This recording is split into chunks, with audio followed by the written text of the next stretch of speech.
Esta es la historia de los Beatles y de la década que los catapultó a la fama.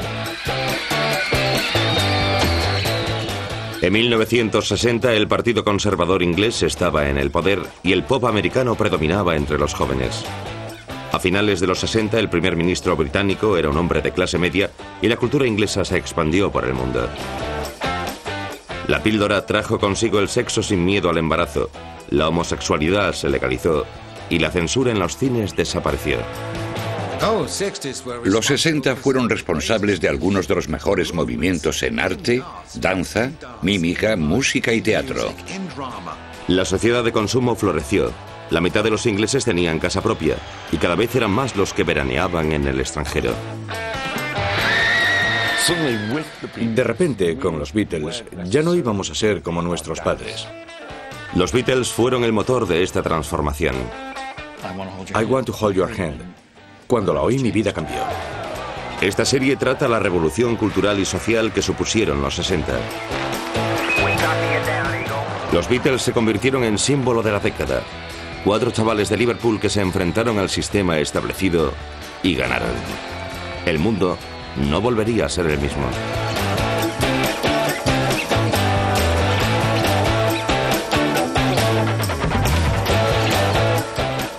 Los 60, la década de los Beatles. Episodio 3. Gran Bretaña, un país en cambio.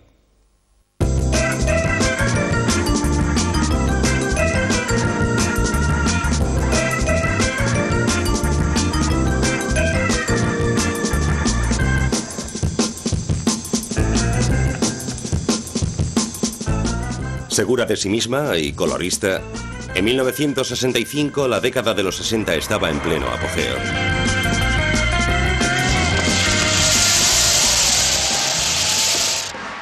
El Partido Laborista había conseguido hacerse con el poder y el factor del bienestar iba a la alza. Con un poco de ayuda de sus nuevos amigos, Wilson quería construir una nueva Inglaterra de la que los ingleses estuvieran orgullosos. Los Beatles representaban el sentimiento optimista respecto al futuro.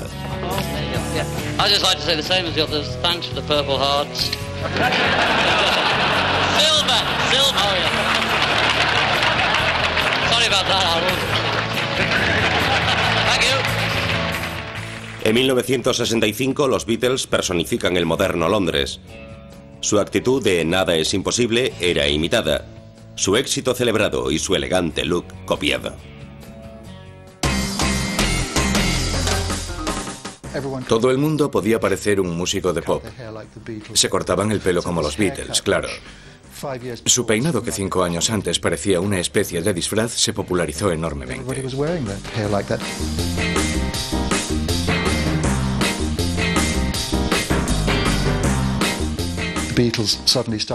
De repente los Beatles consiguieron que los músicos de pop parecieran más de clase alta, porque llevaban trajes con jerseys informales. Se fijaron en esas cosas y les dieron un toque extra más moderno. Las nuevas tendencias y la moda surgieron por todas partes. Una innovadora tienda de ropa captó el espíritu de los tiempos y se convirtió en un éxito de la noche a la mañana. La tienda estaba llena en esa época. Cada vez que se quedaba vacía pensábamos, Dios mío, ¿qué va a pasar ahora? No volverán nunca. Y volvían en masa. Poníamos muchos sofás y cosas para que los novios vinieran y se sentaran. Era un punto de encuentro, con la música muy alta, y las chicas que trabajaban ponían una música genial. Tenías que innovar e innovar. Era como una fábrica de caramelos. La frescura de sus diseños dio en el blanco. La producción en masa hacía los precios asequibles para los jóvenes y para las chicas, Viva era muy asequible. Queríamos ganarnos a la gente corriente, no atraer a los ricos. Lo gracioso fue que cuando nos ganamos a la gente corriente, los ricos les siguieron. Era genial ver a la baronesa Thyssen gastándose dinero en camisetas. Y tú pensabas, vaya, vaya. Es genial el poder de la calle. La cultura pop era demasiado poderosa para ser ignorada. Y en octubre de 1965, la institución más antigua de Inglaterra abrió sus puertas a la nueva realeza. Ringo, John, Paul and George, MBEs. What did Paul think of the palace? A keen pad, he said. Certainly no other four men of our time or any other have given so much pleasure to millions in a few short years. Que recibieran este nombramiento fue extraordinario. No le habían concedido ese honor a ninguna estrella del pop, ni a nadie menor de 25. Creo que fue una jugada de Wilson. Wilson veía a las estrellas del pop como aliados naturales de la Nueva Inglaterra. Recordemos que la Nueva Inglaterra la representaban los nuevos laboristas y les dieron a los Beatles ese reconocimiento, que en inglés es MBE, y Brian Epstein dijo que significaba Mr. Brian Epstein. No creo que se lo tomara muy en serio, pero no me pareció mal en absoluto, porque después de todo habían divertido a mucha gente y se merecían ese honor.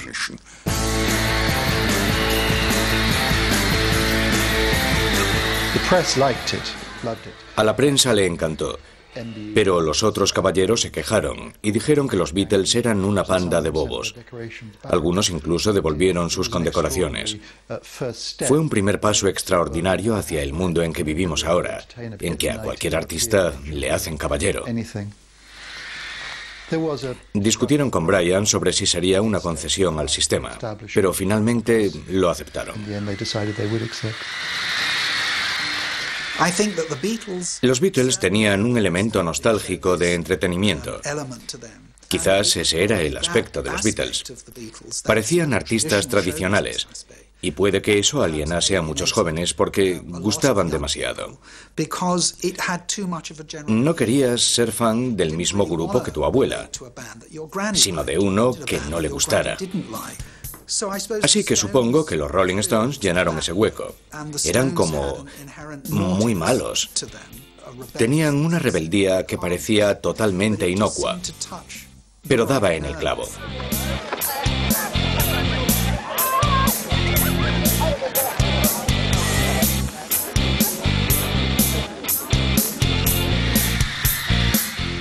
Una exnovia de Keith Richards recuerda que cualquiera en un coche elegante podía ser confundido por la realeza.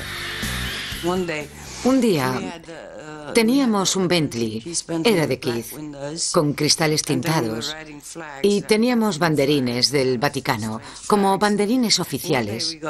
Nos metimos en el cortejo de la Reina Madre. Íbamos detrás de ella y nos colamos en Buckingham Palace, con la música a tope en el coche.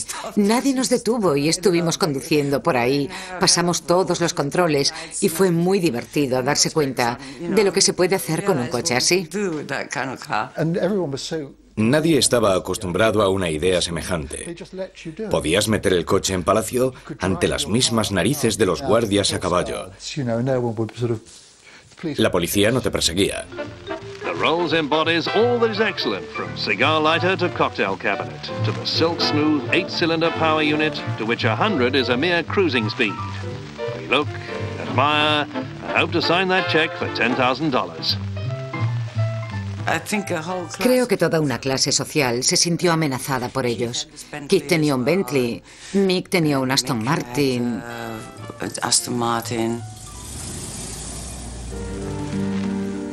La muerte del gran líder en tiempos de guerra, Winston Churchill, simbolizó el cambio hacia una mayor igualdad social.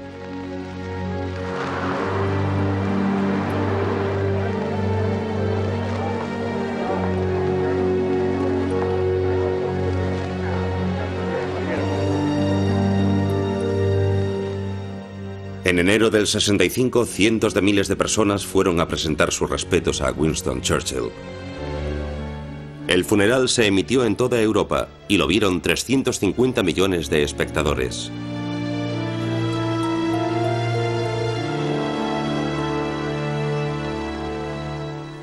Su muerte se produjo en un momento tremendamente simbólico. Por una parte, era una persona que había estado en política desde la era eduardiana, alguien muy vinculado a la idea de la grandeza británica y el rugido del león inglés. Y por otro lado, había gente como Wilson, que en comparación parecían personajes mucho menores. Fue un momento que marcó el final de una era en la historia inglesa. Era una nueva época. La sociedad inglesa ya no se regía por las clases altas. Y la nueva generación no quería responder ante sus mayores o sus mejores. Todo se podía desafiar y criticar. Había la sensación de que el respeto incondicional era inútil y tenía que terminar. Algo que también tenía que ver con el anticolonialismo y con que la gente tenía que ganarse el respeto. Tenía que ver, obviamente, en parte con lo que decía Harold Wilson sobre la sociedad meritocrática. Si querías una sociedad así, tenías que fiarte de la iniciativa de la gente, de su energía. Nada se podía conseguir solo por ser alguien en sociedad.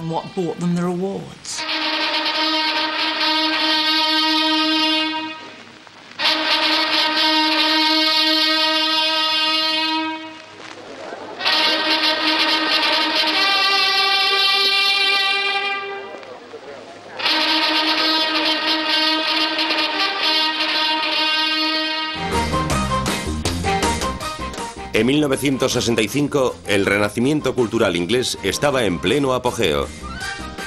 Y los Beatles representaban el optimismo. Eran profetas en su tierra y querían comerse el mundo.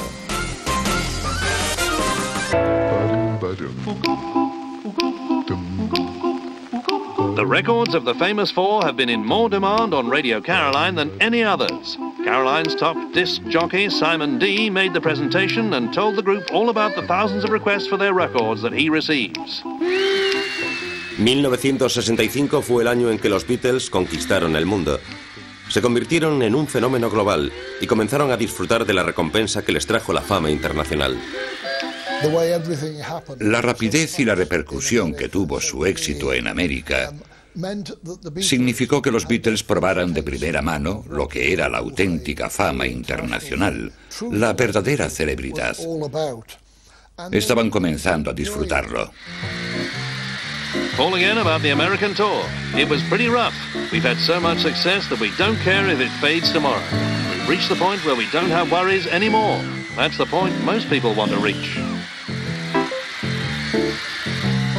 At first, they didn't realize Al principio no se dieron cuenta de la cantidad de dinero que estaban ganando y que podían permitirse vivir muy bien, comprar grandes casas de lujo, comprarse los coches con los que siempre soñaron, incluso podían permitirse los instrumentos con los que siempre soñaron.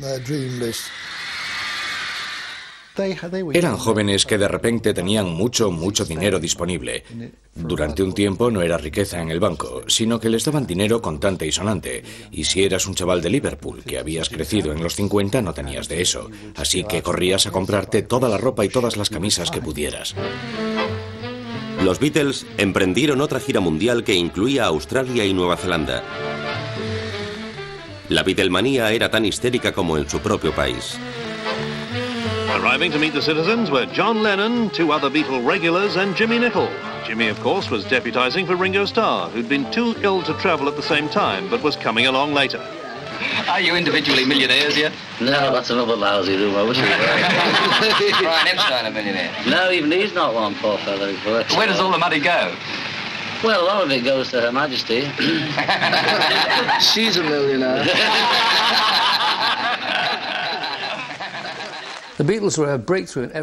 Los Beatles arrasaron en todos los campos, en el arte, la cultura, la música. Cantaron sobre sitios que yo conocía. No cantaban sobre Massachusetts, California o San Francisco. Cantaban sobre Penny Lane, sitios pequeños de los que nadie había oído hablar, a menos que vinieras de Liverpool. Eso fue lo más rompedor.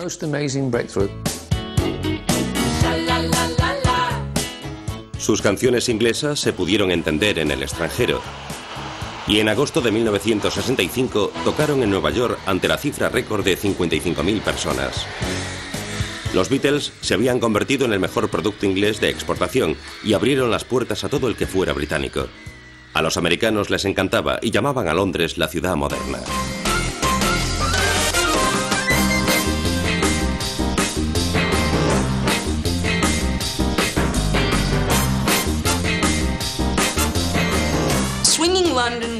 El moderno Londres era una imagen de fantasía sobre lo inglés, que tenía muchos elementos distintos mezclados para el consumo americano y la ventaja turística de Inglaterra.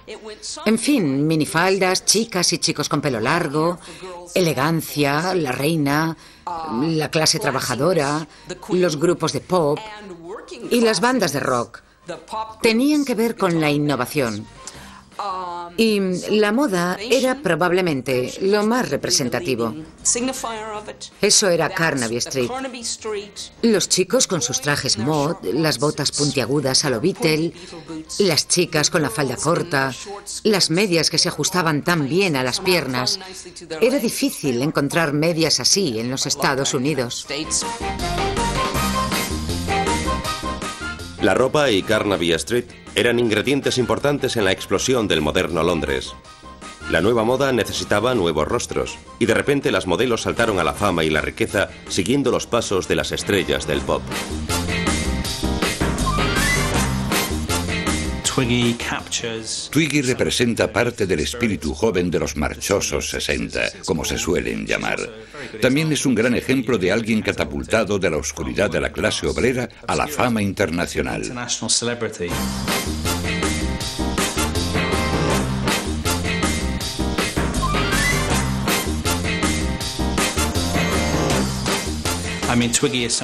Twiggy llegó donde llegó por su imagen, por nada más. Es alguien creado por las agencias de modelos, por el sector de la moda y por los medios. Hasta su nombre, su identidad, es un producto manufacturado, algo normal hoy en día, pero que entonces era más inusual. Era increíblemente bella. Era un poco como Baby Garbo. También era muy fotogénica. Era la portavoz de esa generación.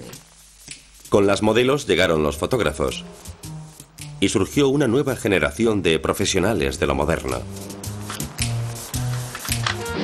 Today's avant-garde Snap Happy Brigade are a far cry from the days when taking a picture was marked by a puff of smoke. Now a photographer is really an artist. Vaya modelos teníamos. ¿Y qué fotógrafos? Y seguimos teniendo. Gente como Bailey y Abbott. Nos mimaban. Era genial. Qué fotografía tan maravillosa.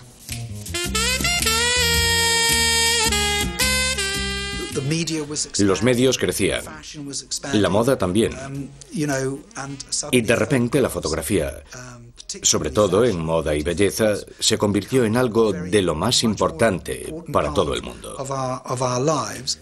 Lo fascinante de esta gente era que no tenía formación, ni estudios superiores, ni contactos, ni conexiones sociales, y seguían hablando como siempre lo habían hecho.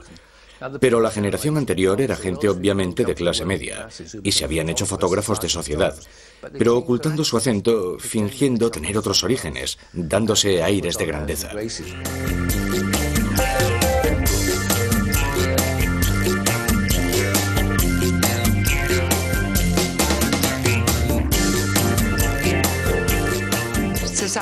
La sociedad cambió, pero cambió de una forma inesperada. A mediados de los 60, los peluqueros comenzaron a gobernar Londres. Ellos eran el poder en la sombra. No sé cómo ocurrió, pero si querías entradas de teatro, o conocer a alguien, o entrar en algún sitio, se lo pedías a tu peluquero. Eran peluqueros de lo mejorcito, en pleno West End. Recuerdo estar en Vidal Sassoon, donde a todo el mundo le cortaban un flequillo plano y le alisaban el pelo y ya. Y nosotras allí sentadas esperando a que ocurriera esta transformación. Había unas mujeres llorando. Eran ricas. Estaban allí sentadas con el pelo mojado diciendo: llevo aquí 4 horas esta noche, doy una cena. Y les decían: lo siento, cariño. Bueno, como te iba diciendo. Y seguían charlando a lo suyo. Ellos mandaban. Sí, podían tratarte fatal. Era divertidísimo, la verdad. It's almost pure art the way hairdressers like Vidal Sassoon produce new styles. He, of course, is a world leader in this field. Conocí a Vidal Sassoon y me encantó. Me cortó el pelo con mis famosas 5 puntas. Me encantó. Se lo cortó así a casi todas mis modelos. Fue una revolución. Te daba libertad total, porque solo había que lavárselo. Vidal Sassoon era increíblemente creativo. Creo que la gente ha olvidado lo creativo que era. Y en cambio, él ha promocionado y mimado a otros peluqueros que acabaron sentando cátedra. Modelos, fotógrafos, peluqueros fueron una parte muy importante. Toda la frescura y la diversión de mediados de los 60 quedó representada en la serie de televisión Los Vengadores. La gente siempre se acuerda de Diana Rigg, de su estilo loco y desenfadado, pero lo cierto es que era un espejo de la moda de la época. Ella representó a la nueva mujer moderna, una fantasía. La serie empezó a emitirse en color en 1967 y reflejaba el Londres marchoso, la locura, los colores primarios, los decorados bonitos, los coches alucinantes y todo eso. Proyectaba dónde querían estar los ingleses, las cualidades que la gente quería que representaran los 60 entonces.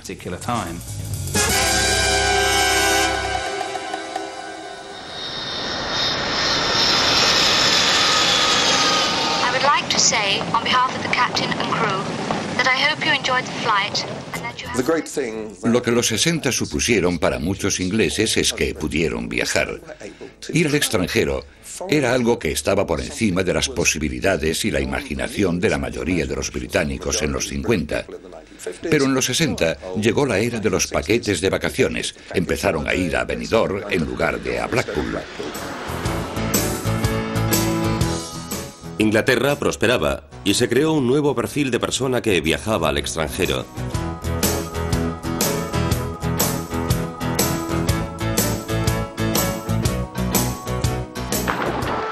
Outside, the sun is shining and much of the entertainment is free and worthwhile admiring. The sea view is certainly breathtaking. A mediados de los 50 no sabíamos nada de Europa. Nos creíamos que los espaguetis crecían en los árboles. Cuando era pequeño vi una película documental, El Día de los Santos Inocentes, y que mostraba a unos italianos cosechando espaguetis. A lo largo de los 60, Inglaterra comenzó a beber vino y comer pasta. Pero hay que recordar que no hace tanto nos podían convencer. Mi familia se creyó lo de que los espaguetis crecían en los árboles. And it's a skill eating it. Just watch the innocence of tourists abroad, ready to have a go.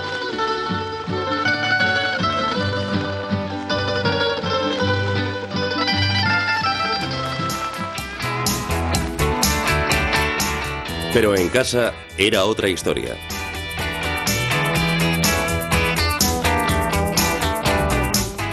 Durante un concierto de los Who, una joven cocinera tuvo una revelación cuando la audiencia se mostró asqueada con sus exóticos platos.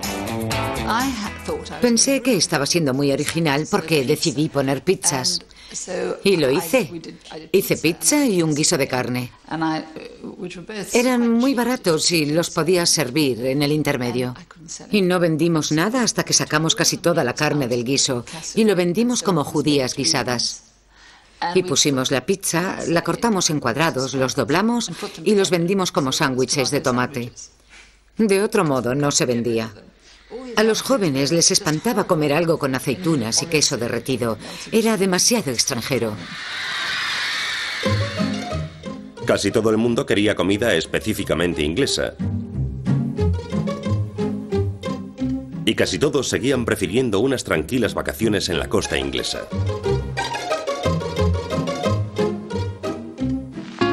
We're not in Hawaii or Tahiti. This Beachcomber bar is in a Skegness holiday camp. At this moment, the first hippie hula hula contest in Britain is underway. Who's got the most authentic wiggle? Los ingleses comenzaron a abrirse al mundo exterior, y el mundo exterior se abrió a los Beatles. Donde quiera que fueran, su encanto y su humor naturales conquistaban a los fans. Pero en su siguiente gira llegaron las amenazas de muerte y los tumultos violentos. y descubrieron la cara oculta de la fama. Whoever faced the predicament of a girl with a paper dress who wants to sunbathe in the park? Because even young people aren't used to these new poster dresses, which in fact can be worn again and again, and though they're made of paper, can even be washed.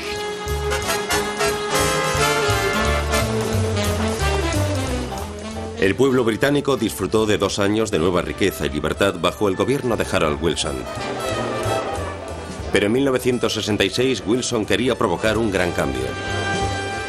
Convocó elecciones y con una mayoría de 96 escaños regresó al 10 de Downing Street, afrontando el mandato de reformas radicales que siempre quiso. Wilson, que en el 64 ganó por poco porque suscitaba desconfianza, hizo lo típico que se hace en esas circunstancias. Vas de encantador con la gente y muy humilde durante 18 meses y luego dices, se acabó, ya sabéis que soy fiable, de confianza, que no soy el ogro que todo el mundo dice, dadme un mandato. Y se lo dieron en el 66. Era agradable trabajar con él. Otra cosa que tenía Wilson y que falta hoy es que el gabinete trabajaba mañana y tarde. Yo miré mi diario del 68. Teníamos 8 reuniones plenarias de gabinete en un solo mes. Y en cierta ocasión votamos en contra del primer ministro. Ahora el gabinete se reúne 20 minutos, lo justo para que el primer ministro exponga su decisión. Aquel fue un periodo de gobierno colectivo, pero también una época dura, porque la economía mundial no era boyante.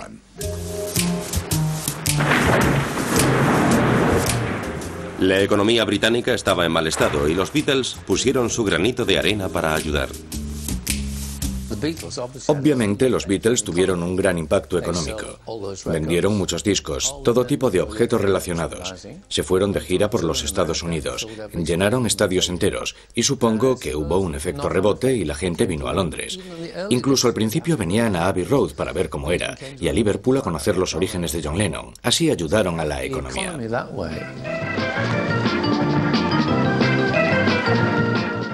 Wilson viajó por todo el país para garantizar a los votantes que su plan de modernización iba a funcionar y pidió ayuda a los Beatles para inspirar confianza. Mr. Wilson said that even when the country's up against it, there's no reason to be gloomy. So cheers with the Mersey Beat, pop in general, and the Cavern in particular.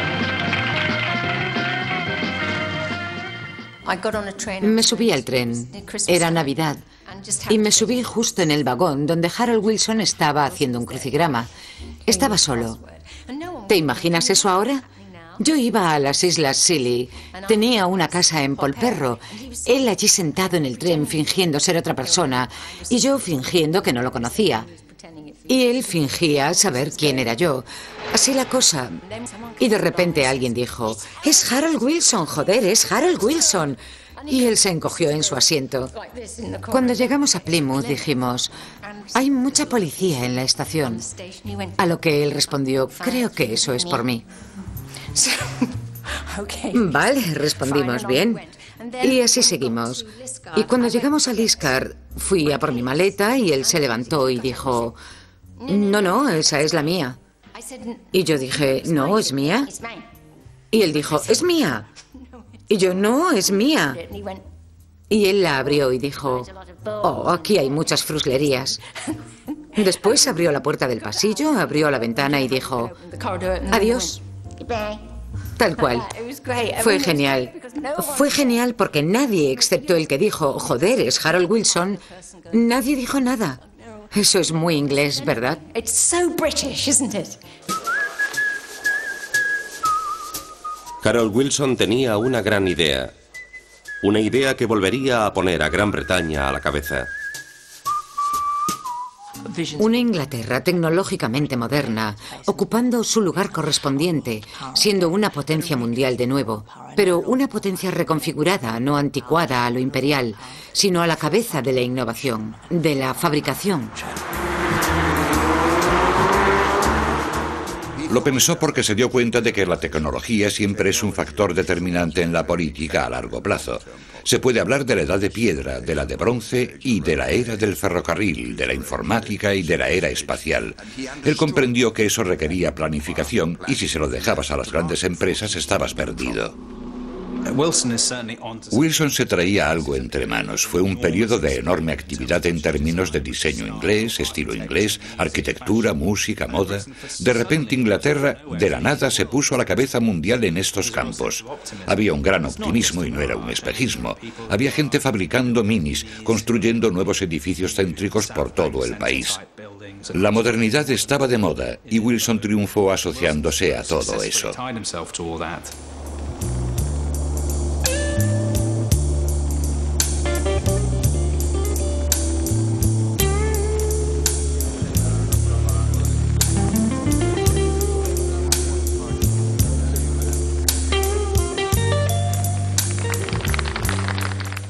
La Torre de Correos, inaugurada en 1965, es el típico monumento clásico a la modernidad wilsoniana y símbolo de la nueva ambición laborista. My Lord Mayor, I hope you can hear me speaking from London. We can see you very clearly on the monitor. Can you see and hear us?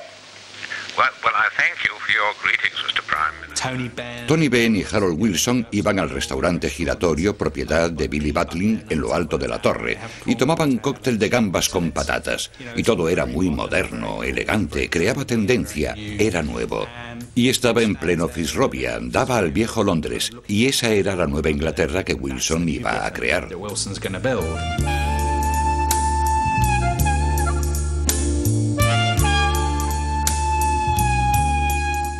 Pero la verdadera innovación estaba en la industria.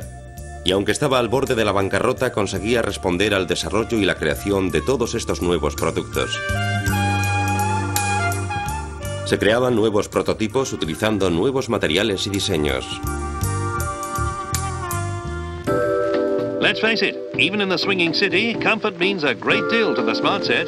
That's why new look furniture has to combine ease with looks that please. But it's not cheap. Se daba un nuevo diseño con nuevos materiales. Ya hemos hablado del nylon, que podía adoptar colores para que la ropa fuese más alegre. Las sillas se podían moldear con materiales plásticos. Algunas parecían más esculturas que otra cosa. Todo eso se debía a la nueva fabricación y también a la nueva riqueza. La gente podía permitirse esos muebles, pero no habrían existido de no haberlos diseñado con nuevas ideas y nuevos materiales. El mejor artículo de exportación inglés de la época no fueron los Beatles, sino una silla de plástico como la que vemos ahora en colegios de todo el mundo. La diseñó un hombre llamado Robin Day y era la quintesencia de los 60, porque era de plástico. Era nueva, democrática, barata y se vendía en todo el mundo. Y era un ejemplo del nuevo diseño inglés que Wilson y gente como él quería fomentar.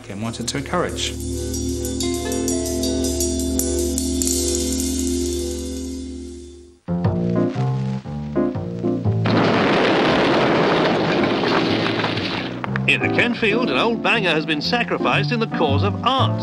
But when Trixie isn't peeling off her clothes in a London strip club, she's blowing up cars and putting the pieces together again in weird and wonderful shapes.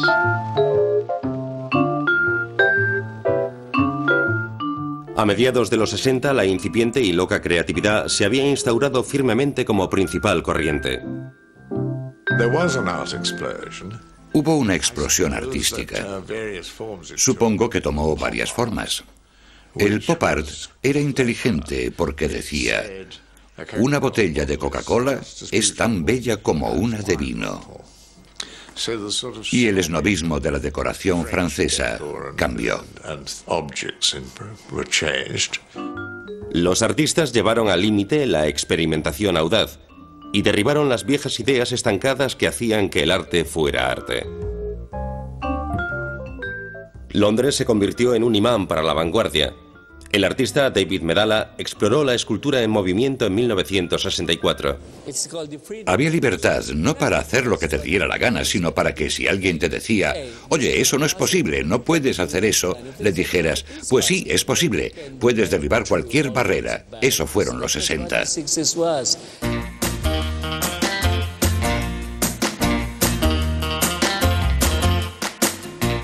Surgieron galerías por todas partes. El arte nunca había sido tan popular ni tan asequible. Un escenario natural para los Beatles.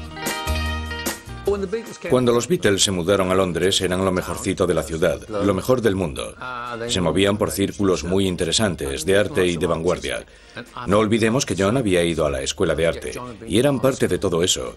Iban a todas las galerías de moda, las inauguraciones, las fiestas. Eran parte de un círculo de arte que adoptaron a principios de su carrera, cuando regresaron a Londres. Tenían una gran sensibilidad por la aventura, por lo distinto, por lo arriesgado. Así que Revolver fue un disco que influyó mucho, con portada de Klaus Bormann, que acabó como bajista y que tocó con John Lennon en Imagine. Me pidieron que lo hiciera y tuve que diseñar la portada.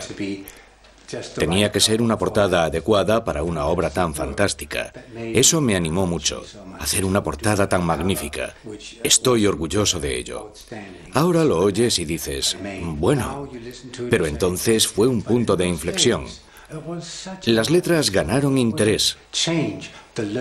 Yo diría que llevó a la gente a otra dimensión, como si dijéramos hacia otra dirección. Los modernos Beatles habían ido más allá. Habían convertido la música y la moda inglesas en arte. Pero fue la final de la Copa del Mundo del 66 lo que le dio otra dimensión al concepto de la moderna Inglaterra.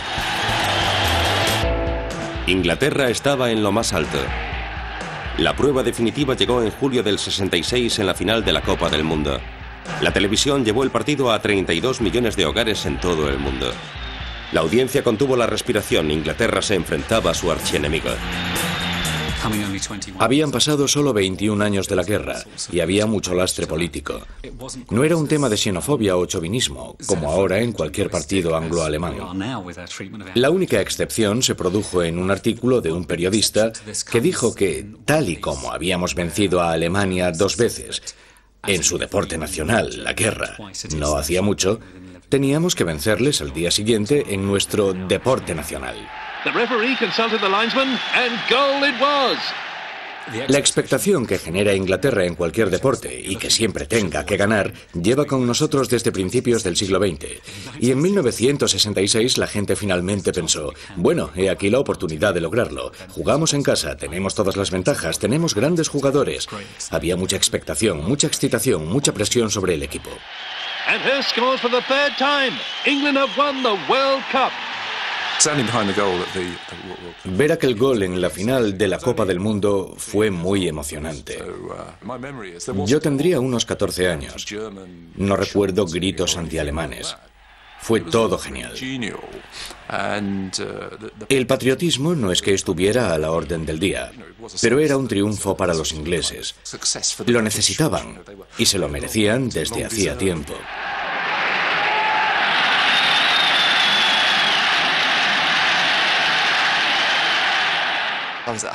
Yo estaba en casa, en Hatfield, y me llamaron desde los Estados Unidos en pleno partido. El teléfono no paraba de sonar. Lo cogí y dije, es que no sabes lo que está pasando. Fue muy emocionante, maravilloso. Yo lo estaba viendo en televisión. Fue maravilloso, pero de alguna forma se esperaba, porque así fueron los 60 en Inglaterra. Todo era realizable, lo creíamos de verdad, y era muy liberador.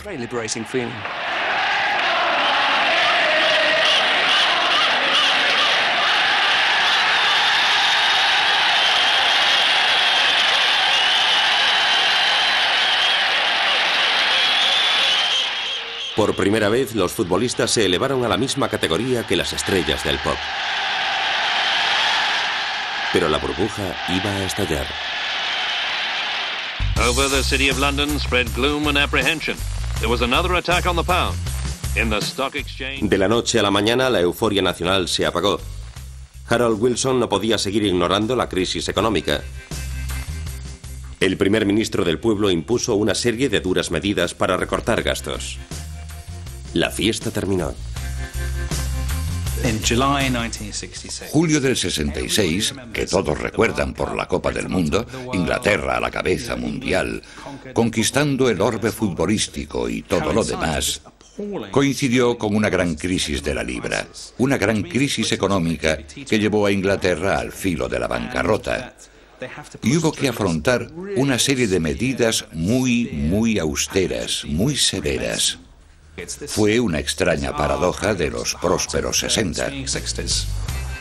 Wilson había heredado grandes deudas y había hecho poco por solucionarlo. Gran Bretaña estaba en números rojos. Y el gran producto de exportación británico descubrió que la vida de una superestrella se había convertido en un infierno. 1966 fue el año en el que los sueños acabaron y se convirtieron en pesadillas. El 66 fue un año horrible. Comenzó pacífica y felizmente con la primera parte de lo que fue su última gira mundial por Europa. En Alemania se divirtieron especialmente. Volvieron a ver a sus viejos amigos en Hamburgo. Y luego todo se truncó. Pero en Tokio los Beatles siguieron sonriendo ante la adversidad que culminó en una amenaza de muerte.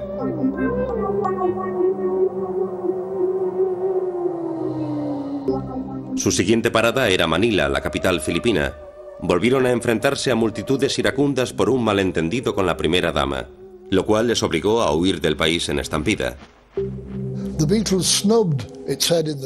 La prensa dijo que los Beatles habían menospreciado a la primera dama y se orquestó una campaña de descrédito desde Palacio. Y nos rodearon matones con armas caseras de algún tipo, disparando al aire alrededor nuestro. Fue una de las experiencias más terribles, quizá la que más, para los que íbamos con ellos. Posteriormente, en julio del 66, John Lennon se las buscó con el cinturón bíblico estadounidense. Le malinterpretaron. Una revista juvenil publicó que había dicho que los Beatles eran más grandes que Jesucristo. Se hizo campaña para destruir la popularidad del grupo. A fantastic Beatle boycott is still in effect. Don't you forget what the Beatles have said. Don't forget to take your Beatle records and your Beatle paraphernalia to any one of our 14 pickup points in Birmingham, Alabama, and turn them in this week if possible. Una o dos veces, cuando llegamos a los conciertos del cinturón bíblico, en Memphis en concreto, recuerdo que alguien durante el concierto soltó un petardo, y en ese instante los otros tres Beatles en el escenario y todos los demás miramos a John Lennon y creímos que iba a desplomarse en el escenario con una bala en la cabeza. Los Beatles volvieron a casa encantados, pero a sus fans les esperaba un disgusto. Los Beatles fueron los primeros en alcanzar esa riqueza y eminencia visible. Todo el mundo quería ser un Beatle. Pero seguían siendo personas con inseguridades, que habían pasado necesidades en la infancia. Querían hacer cosas, pero les parecían inadecuadas. Querían algo más. Con su música, los Beatles iniciaron una serie de nuevas y excitantes tendencias culturales. Pero en sus vidas personales se conformaron con la misma familia tradicional que todo el mundo.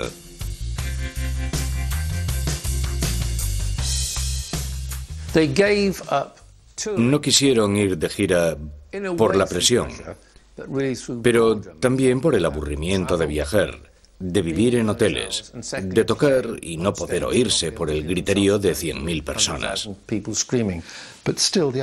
Con todo, la idea de negarse a una gira por los Estados Unidos en 1966 era increíble.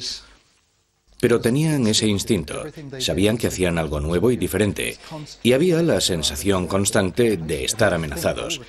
No eran conformistas, mantenían la mentalidad de los 50 de que aquello podía acabar en cualquier momento. Los Beatles no eran los únicos. La modernidad estaba pasando factura. La presión del súbito éxito llegó para quedarse. Y no carecía de críticos. La enorme presión del éxito de la época la provocaba la gente. La frase «¿ha triunfado? ¿Lo ha conseguido?». De repente la gente triunfaba, gente joven, jamás había pasado antes. Era muy intimidante para mucha gente, resultaba difícil estar a la altura. Creo que había mucha presión, yo lo odiaba. Y sí, yo estaba entonces muy ocupada con otras cosas más domésticas. De no ser así, habría hecho lo mismo.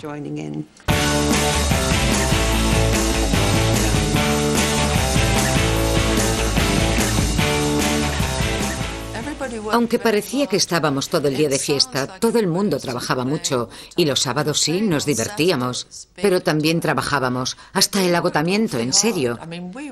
Llegábamos a casa totalmente exhaustos. Por las noches no salíamos. La gran mayoría de los 50 millones de ingleses no tenía nada que ver con el Londres moderno. No habían estado allí. No sabían de qué iba. La gran mayoría de los londinenses vivía en un Londres sucio, gris y mugriento. No era el Londres del que se habla en la época. A finales del 66, el humor optimista se evaporó. Las ventas de pop registraron el mínimo histórico en 10 años. Los Beatles abandonaron las giras y la economía estaba debilitada e incapaz de generar la utopía prometida. Una nueva contracultura estaba emergiendo como respuesta al exceso material que se había asociado con los modernos y cambiantes 60.